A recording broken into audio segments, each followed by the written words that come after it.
এরই মধ্যে যে ছবি আপনাদের সামনে রেখেছি, স্বাস্থ্য ভবনে আজ নীরবতা পালন করলেন স্বাস্থ্যমন্ত্রী শারদ দত্ত মুখোপাধ্যায়। আরজিকর কাণ্ডে অভয়ার সঙ্গে ওই রাতে যারা ছিলেন তারাও স্বাস্থ্য দপ্তরের তদন্তের আওতায়। কথা বলা হবে অধ্যাপকদের সঙ্গেও।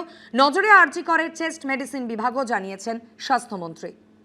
সকলের সুরক্ষা দেখার জন্য আমরা অঙ্গীকারবদ্ধ।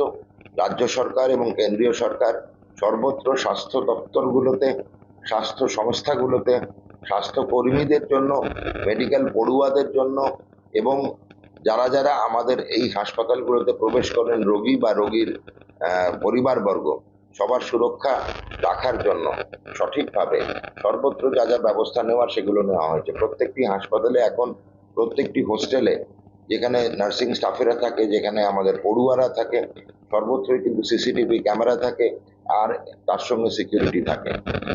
তো সুরক্ষা কর্মচারীদের কাছে আবেদন, যেন পরবর্তীকালে এই ঘটনা না ঘটে সেটা দেখার দায়িত্ব শুধু সরকারের নয়, আপনাদের।